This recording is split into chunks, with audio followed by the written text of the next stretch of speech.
Selling on Amazon? Forget branding, focus on this instead. I'm Josh Hackett, CEO of EHP Consulting Group. Let's dive in.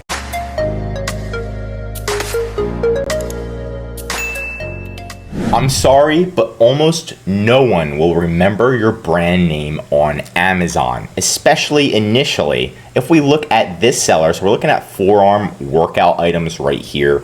And if we look at this seller, we're just looking specifically at their brand name, and they add their brand name at the front of their title, which I believe is a huge mistake, especially if you can't even pronounce their brand name. Look, I'm not the best at pronunciations, but this one is terrible, okay? Why would you even add this to it? You said, what did you buy? Imagine asking your friend, oh, I bought the Pnersker, or you think you'll ever remember it? No. If your brand name is like really good and it's straight up, let's look at a good brand name. Fit Beast. If it's literally that good, you can put it in the front because it kind of goes really, really good with it. But most of your brand names are just taking up space. So remove them, add more keywords to your title that makes it so the customer can understand what the product is, right? Work on marketing and meeting the customer's needs. The customer does not care about your brand name 99% of the time, especially if they can't even pronunciate it, right? So here's a good example. Their brand name is AJKPL. I don't know where these guys come up with it. It's probably a Chinese seller, but they didn't put it in their title. So that's what I'm trying to talk to you about. Stop adding your brand name in your title and thinking like it means a lot. Instead, focus on marketing your product and meeting the customer's needs with really good text on your title, right? And this is what I really want you to optimize for your listings, because this is going to help you get ahead and increase your sales. I don't want you to just double down on your brand name when nobody cares. Number 2 is we're working on first image shopping behavior. So we just spoke about like the title, getting that brand name out of there. Now we're focusing on the first image shopping behavior.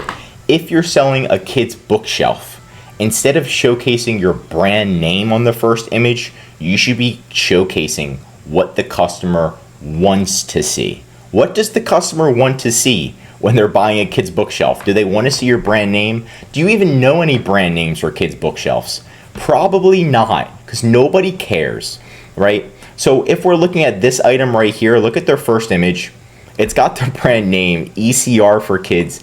I don't care at all about that. It makes no sense at all. And their first image sucks. All it has is their brand name. You want to focus, what does the parent want to see? If you were shopping, what would they want to see? And we can see this image, it doesn't have their brand name anywhere in their first image, right? But it showcases exactly what the customer wants to see, which is, if it's a kid's bookshelf, it's got kids' books in it, right? Simple. Why can't they do this? I don't know why they haven't figured this one out yet, right? But putting kids' books, even though it doesn't come with the books, that's gonna show the parent, this is exactly what I want.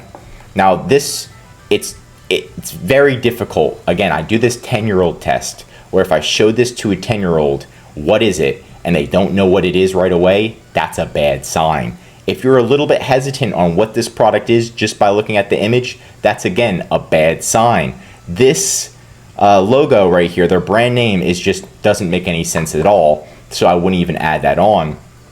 This one right away, I'm like, oh, it's a kid's bookshelf, right? It's a kid's bookshelf, or it's kids' books, it's kids' books on a kid's bookshelf, right? You know what it is right away. So do that 10-year-old test on your listing to make sure. You can even look at analytics. How many people are typing in kids' bookshelf a month? And you can see the average search volume is 38,000 searches. This is using a tool called Helium 10. There's a link in the description if you want to get a discount, but it's a great tool just to see what's the score, what's the keyword sales, what's the search volume. 38,000, pretty darn good. If people are typing this in so many times, you want to be showing up for it. You want them to look right at it and see kids bookshelf, right? You can even put a little sign right here that says kids bookshelf. Make it as easy as possible for the customer to know that's exactly what I want, right? If you're shopping in a market and you're trying to find pasta and it doesn't say pasta, it says like spaghetti, and you're like, where's the pasta? Make it as easy as possible for the customer to see it, understand it, and then of course click to buy it. Number 3 is to ensure secondary images showcase your product labeling and it's readable.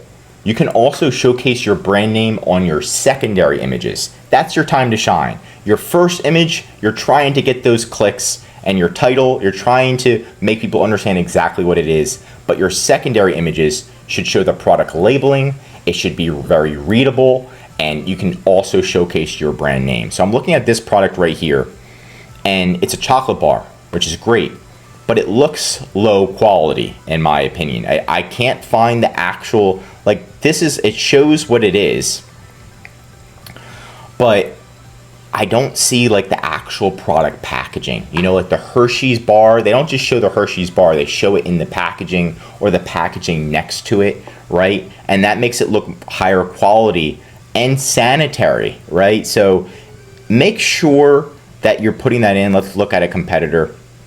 So this one, it already looks higher quality, even though their picture, it's like not on a white background, it looks like they took it on a photo.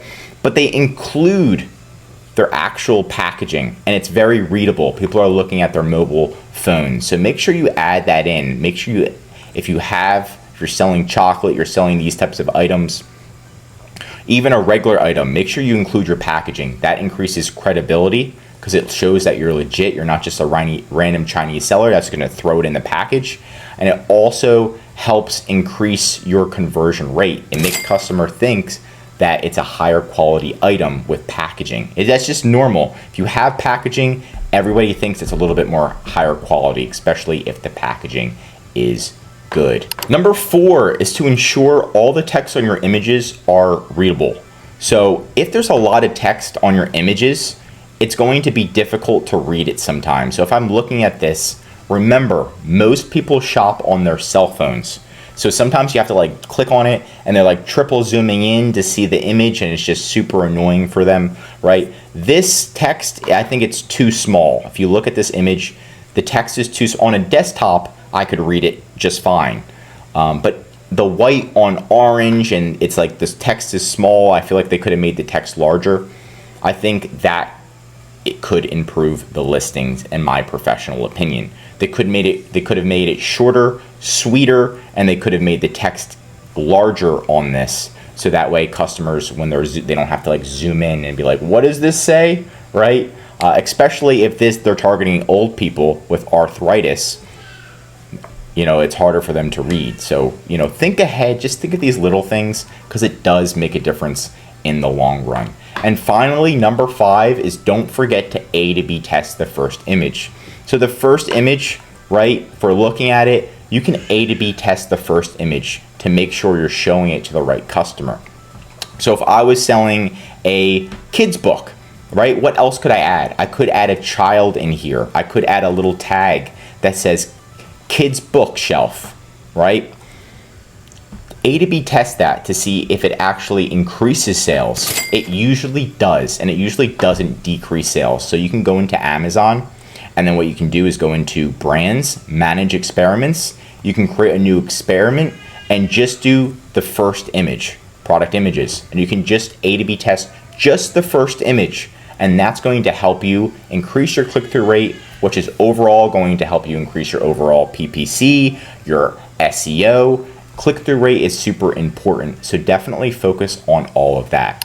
But that's it for today's video. What's the number one thing you think buyers care about when choosing a product? Drop your thoughts in the comments below. If you learned something new, drop a like, and if you're an Amazon seller, I highly recommend subscribing to our channel, because we're giving away great content that's going to help you in your Amazon journey. And of course, if you need help with increasing sales, anything mentioned in this video, or any help selling on Amazon, contact EHP Consulting Group. The link is right in the description to contact us or schedule a call. Also, our number one service is our full A to Z Amazon account management service. This is where we'll fully manage your inventory, designs, calling Amazon, A+ content, brand stories, secondary images, customer service, advertising, increasing sales, and much, much more. The benefit of the service is so you can spend time working on your business instead of in your business every day, like calling Amazon for hours on end just to fix an issue. Let us do it for you. Save time, money, and increase your sales with ehpconsultinggroup.com. I'm Josh Hackett, CEO of EHP Consulting Group, and I'm signing out.